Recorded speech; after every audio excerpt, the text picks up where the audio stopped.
Hoje, na verdade, então, é uma aula de fechamento, onde a gente já vai encerrar, começando a gravar aqui também, nós vamos encerrar esse tema, que é a leitura do texto de Freud. hum,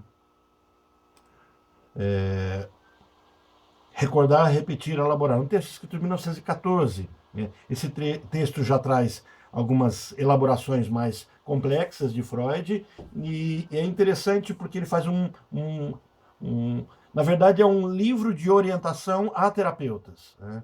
Ele está orientando seus colegas, seus leitores, que são psicanalistas, a como proceder, como lidar com essa nova ciência que está surgindo, essa clínica, que não é apenas uma teoria, uma clínica, e ele fala muito dos tropeços que as pessoas acabam tendo. Que tropeços são esses?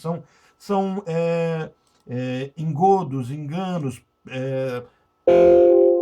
percepção de que a terapia teria acabado ou que a terapia fracassa. Então, ele faz todo esse caminho. Então, assim, os grandes enganos que as pessoas passam a ter, primeiro em comparar a psicanálise daquilo que ela já abandonou. Não é mais psicanálise. Deixa eu já compartilhar o texto, que a gente vai falando isso vendo o próprio texto. Tá? Só um segundinho que eu estou me adaptando. Vou aqui, pego o texto, acho que é esse aqui.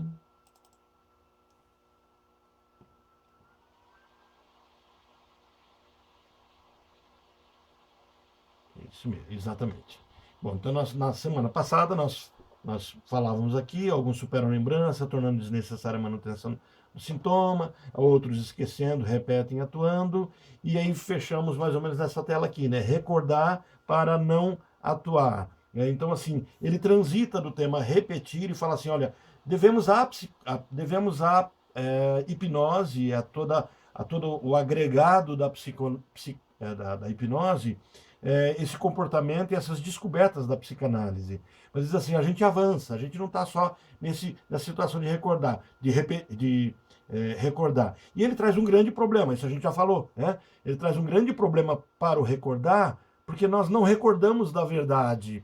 Então, quando um hipnólogo ou um terapeuta busca a verdade com o seu paciente, ele ignora um passo que é dado para a nossa própria mente de que nós nos enganamos, nós deliramos. Então é importante a gente não perder essa perspectiva. E por isso que essa aula, a leitura desse livro, só tem sentido se aquilo que nós estudamos sobre o inconsciente freudiano tiver mais ou menos recente na nossa mente. Quer dizer, essa compreensão de que nós estamos lidando com pessoas, nós mesmos, com sujeitos que não caminham na realidade. Não somos pessoas vinculadas à realidade. Somos pessoas simbolizadas, simbólicas. Então nós construímos um delírio, uma história que não é nem verdadeira nem falsa, mas é uma história vivida, é uma história necessária. Então a história na qual nós vivemos, elaboramos, construímos, ela não é uma história nem real e nem falsa, ela é uma história necessária. Então, assim, se eu busco simplesmente recordar, a pergunta é: eu recordo o quê? Se eu busco que o hipnólogo e alguns terapeutas, não psicanalistas, né? Alguns terapeutas utilizam a expressão subconsciente, até no grupo de supervisão eu fiz essa observação, né? É, Psicanalista não usa a palavra subconsciente. E até a crítica que é feita para alguns autores é assim: psicanalista que utiliza a palavra subconsciente, ele está entregando que ele não fez uma boa leitura de Freud. Deixa eu abaixar o volume aqui. Ele não fez uma boa leitura de Freud, ele não leu diretamente de Freud, ele leu sobre psicanálise. Então, o subconsciente foi rejeitado por Freud e foi por não, de fato, trazer os conceitos psicanalíticos. Então, quando a gente fala assim, não, o processo analítico é processo de repetição, me conte do seu passado, isso não é psicanálise, isso é hipnose, isso é sugestão, é validado como processo terapêutico, claro, ajuda as pessoas a chegarem a um lugar claro. Por quê? Porque quando eu recordo, eu não atuo. Então, eu já estou dentro de um princípio psicanalítico, apesar de não ser psicanálise. Então, olha, nesse sentido, fica claro que, sim, oi, Giza, pode falar. É que a Tati e a Sinara disse que não está conseguindo entrar. Não sei se a gente pode fazer alguma coisa. Deixa eu ver aqui como é que tá. Elas não estão conseguindo. Ah, achei uma aqui, a Tati. A Tati caiu, né? Então tá voltando, ela estava conosco. E só que a Sinara, não vi ela ainda aqui.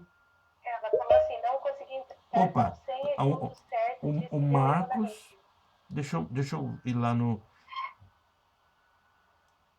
O Marcos acabou de entrar, a Tati acabou de voltar. Deixa eu achar a Sinara aqui de novo. Vamos ver. Eu mandei o atalho para ela de novo. Vamos ver se ela entra por esse atalho.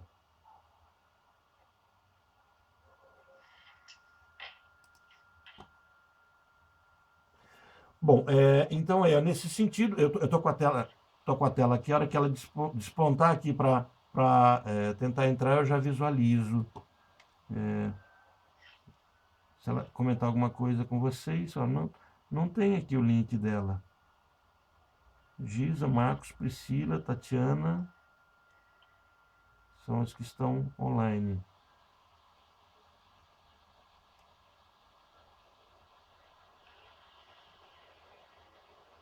Alguém tem notícia? Se ela falou alguma coisinha? Se está conseguindo entrar? Deixa eu mandar direto o link para ela. Não falou mais nada.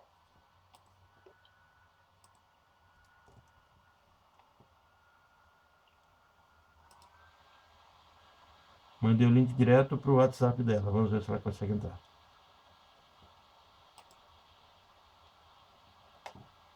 Acho que o sistema dela é da Apple. Será que isso pode dar algum problema? Porque como é do Teams, né? Mas o seu, Priscila, também é Apple, não é? O meu é Apple e eu tive que baixar o aplicativo no celular. Ah, não, pelo notebook não entrou, então. Essa é Eu um... nem tentei, Orlando. Eu tentei direto Ah, no tá direto. celular. Porque senão isso vai ser uma desvantagem. Até eu tinha explicado no começo para a Tatiana que eu tô experimentando o Teams agora, porque eu participei de uma audiência no Teams, eu achei interessante, e no Teams eu faço essa brincadeirinha de trocar o, o, o local da aula, né? Então, por exemplo, um dia eu posso brincar da aula na praia, com esse friozinho fica bom, né? ou colocar ali É, na neve, no em gramado. É uma brincadeirinha,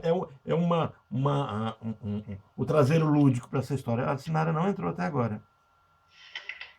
Que pena.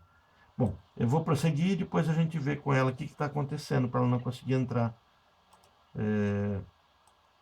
Voltando para cá, então, quando a gente fala desse repetir, desse recordar, a gente está fechando o recordar hoje. Recordar, repetir, elaborar. A pessoa adoecida, ela recorda, ela permanece no processo de recordar. Agora, não pode esquecer que o Freud 1900, 1895, 1898, esse Freud jovem, ele ainda achava que o processo da histeria, o Freud novo, tá? Ele achava que a histeria era um processo de reminiscência. O histérico sofre por lembrar-se do passado. E depois ele percebe que, na verdade, o histérico sofre por esquecer-se do passado. Né? E aí não é só histérico, é obsessivo, e aí ele faz outras construções. Mas agora ele olha, nesse sentido, fica claro que ao recusar-se recordar, o sujeito mantém-se preso a uma atuação. Quer dizer, se eu não recordo, eu então fico repetindo. Então, é nesse sentido que eu tô, tem alguém que está com o som aberto, e nesse aqui eu não sei muito bem como monitorar isso. Aí, se vocês, não sei se vocês conseguem fazer o controle disso, vai virar uma bagunça, uma bagunça minha. A grande questão, quem me boicota sou eu mesmo, né? Fico mudando de plataforma, mudando de visual. Mas eu sou meio Raul Seixas, eu prefiro ser uma metamorfose ambulante do que ter aquela velha opinião formada sobre tudo. Na verdade, isso é um processo de não envelhecimento, né? Uma tentativa, né? E aí a gente foi caminhando, olha, o esquecido retorna na forma de comportamento, de forma que é impossível. Opa, a Sinara está entrando, que bom. Oi, Sinara, que bom que você entrou. Estava preocupado aqui. Bom, o esquecido retorna na forma de comportamento, de forma que é impossível de fato esquecer. Então, quando a pessoa vem para a consulta, ou ela vem para o consultório, seja da psicanálise ou qualquer tipo de psicologia, de psicafins, né? Muitas vezes tem a intenção de esquecer. Né? Tem um filme bem interessante com Jim Carrey que fala a respeito da a respeito de uma tentativa de esquecer, né? Brilho Eterno de uma Mente Sem Lembrança. Não, Brilho Eterno de uma Mente Sem Lembrança, acho que é esse o nome do filme. Brilho Eterno de uma Mente Sem Lembrança, acho que é isso. Se não for, é parecido com isso. Onde ele tenta aí esquecer, mas aí esquecer, começar a apagar parte da própria história dele. Né? Então, assim, o esquecido toma uma outra forma e, ao invés de ser esquecido, ele é lembrado por meio da atuação. É isso que Freud vai percebendo. Aí nós fomos avançando, o resultado, né, que faz hoje, então, ele é idêntico ao resultado daquilo que estava esquecendo. Então, assim, o paciente que vem para o consultório, ele está se lembrando de tudo, mas por meio dos seus atos. Então, de certa forma, quando você leva esse paciente a simplesmente recordar, que é o princípio, é o início da psicanálise, os sintomas vão cessar. Observa, os sintomas cessam. E no momento que ele para de recordar, os sintomas retornam. Por quê? Porque aquilo que estava esquecido continua ainda esquecido, só é falado dele por meio de memórias encobridoras. Então, o princípio é esse. Existem memórias que não são reais, que não são verdadeiras. E aí ele caminha nisso, enquanto o paciente se acha em tratamento, não pode fugir dessa compulsão à repetição. E no final compreendemos que esta é a sua maneira de recordar. A Edilane também está entrando agora. E aí nós fomos e fechamos todo esse tema.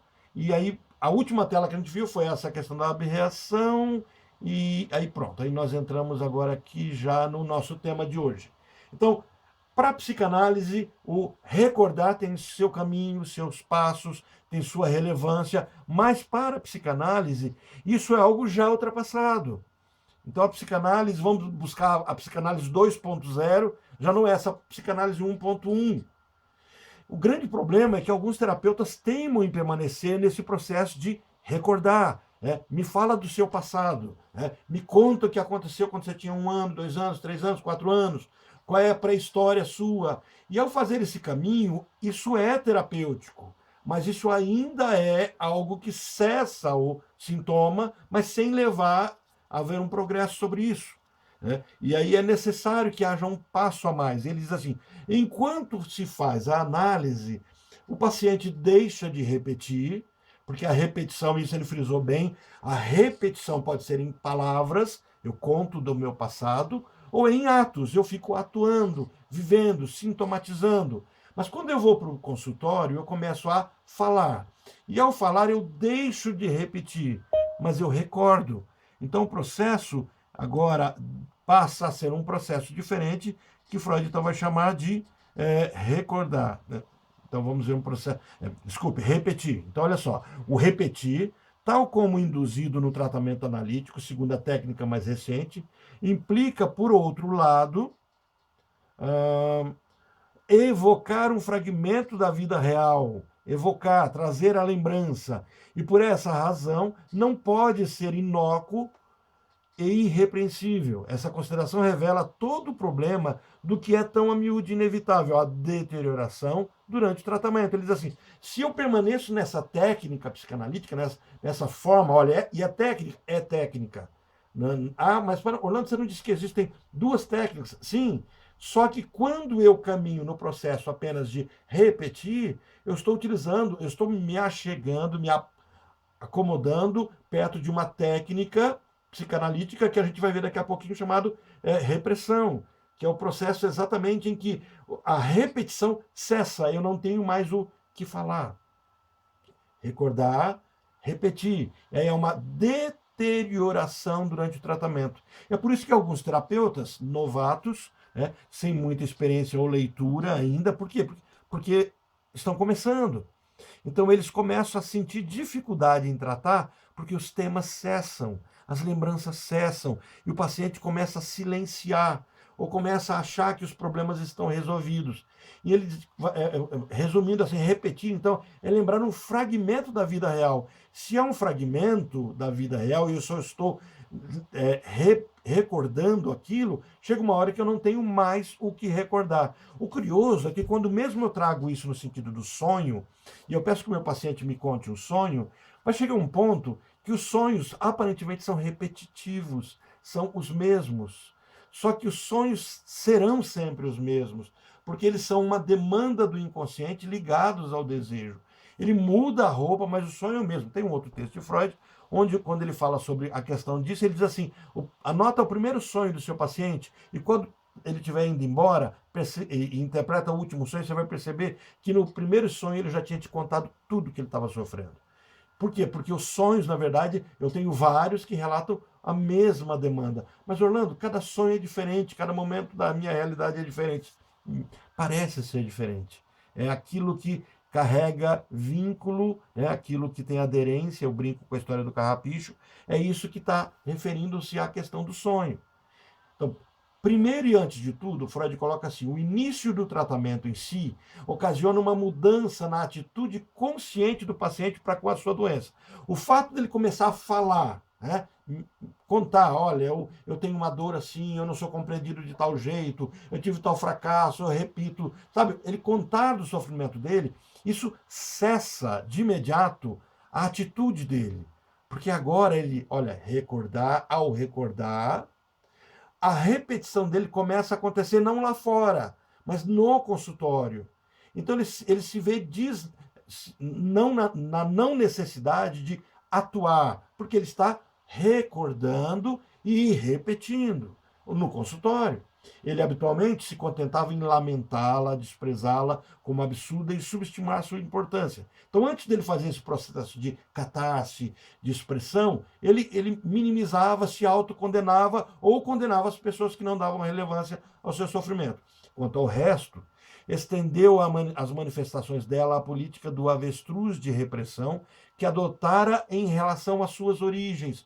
Só que o que acontece? Ao falar do fato, eu não noto que o fato só me dói porque tem uma história. Então eu enfio a cabeça no buraco como um avestruz.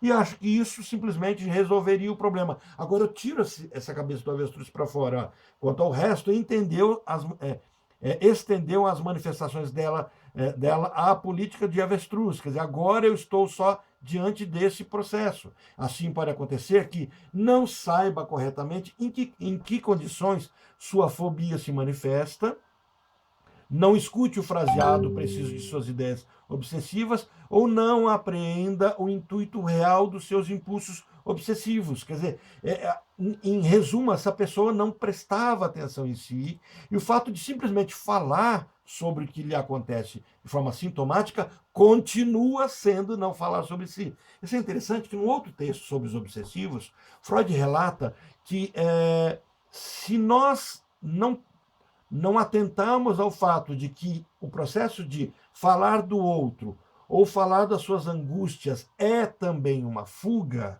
do paciente, nós corremos o risco de perpetuarmos o processo de adoecimento e tornamos aquelas sessões, tornamos o processo clínico infindável. Por quê? Porque sempre o paciente circulará em torno do seu próprio problema. E eles dizem, quando meu paciente vem com dúvida, Freud fala, né? Ele vem com dúvida, eu devo deixar ele trazer a dúvida dele e, de repente, por um processo de expertise nosso, de percepção, daquilo que a gente vai chamar de atenção flutuante, mudarmos a tônica e não entrarmos na valorização dada pelo paciente, porque aquilo, na verdade, está sendo necessário para evitar o contato com a própria dor. Quer dizer, até aquilo que o meu paciente me traz como dor, ele é um disfarce para que eu não toque na própria dor. Então, o tratamento, naturalmente, não é auxiliado por isso. Em quê? Em ficar repetindo os mesmos problemas. O paciente tem de criar coragem para dirigir a atenção para os fenômenos de sua moléstia. E aí vem a questão. É comum um paciente chegar na sessão e falar assim, nossa, eu tinha tanta coisa para te falar, esqueci tudo. E aí ele não consegue lembrar o que ele queria falar. Por quê? Porque existe um processo que começa a dizer para ele assim, não toca, porque isso significa mexer na dor e você não pode mexer essa dor nesse momento. A sua enfermidade em si não mais deve parecer-lhe desprezível, mas sim tornar-se um inimigo digno de têmpera. Perceba isso. Agora a doença dele não é mais desprezada, mas agora tem que ser encarada que a doença dele é um inimigo, né, à altura dele. Um fragmento da sua personalidade que possui sólido fundamento para existir e da qual coisa de valor para a sua vida futura tem de ser inferida. Então ele começa a entender que a doença tem sentido. Acha-se assim preparado o caminho, desde o início, para uma reconciliação com o material reprimido, que se está expressando em seus sintomas, enquanto, ao mesmo tempo, acha-se lugar para uma certa tolerância quanto ao estado de enfermidade. O tratamento, naturalmente, não é auxiliado por isso. O paciente tem de criar coragem. Opa, aqui eu voltei. Acha-se assim preparado também. Se esta nova atitude em relação à doença intensifica os conflitos e põe em evidência sintomas que até então havia permanecido vagos, podemos facilmente consolar o paciente mostrando-lhe que se trata apenas de agravamento necessário e temporário e que não se pode vencer um inimigo ausente ou fora do alcance. O que ele está dizendo? O seu paciente vai para o consultório e, como ele fala dos problemas dele, ele começa a perceber inimigos que ele não via antes. Então, vai haver uma percepção de que, ao fazer análise, você descobre problemas. Os problemas estavam ali o tempo todo. Estavam sendo vivenciados pelo paciente. Só que agora, ao falar daquilo que ele pensa ser o problema, isso que se pensa ser um problema cessa. Mas ao cessar, surgem outros problemas que são os verdadeiros. É como se você retirasse os curativos que você imaginava que era aquilo que de fato era o problema, e agora você vê um problema que você acha que está sendo criado agora. Eles já existiam, e eram eles os verdadeiros problemas. E aí muitos fogem. Por quê? Assim, eu não quero enfrentar isso. Eu estou criando o problema. Na verdade, eu estou tendo problemas que eu nem tinha. Ó. Isso ele vai chamar de resistência. Então, ó, recordar... Sim, o Egisa pode falar. Desculpa, de novo. Não. É que a Andréia, a Sinara e a Leslie estão com dificuldade para entrar, daí vão assistir a gravação, eu acho que elas não conseguem acessar o aplicativo. Mas a Sinara tinha entrado, ela caiu de novo? Mas caiu. E a Andréia que não consegue entrar e a Leslie também não. Que coisa estranha. Só para avisar mesmo. Meu Deus, então o Teams começa a ter um ponto. Tá perdendo a nota. Meu Deus do céu. Só se eu fizer pelo Meet agora, para elas poderem entrar. Será que não daria para entrar pelo Zoom? Elas falaram aqui no chat. Só se eu interromper aqui e fazer pelo Zoom. Vocês querem que eu faça isso? Eu faço rapidinho aqui pelo Meet. Permaneço com outra tela dando uma pausa nela.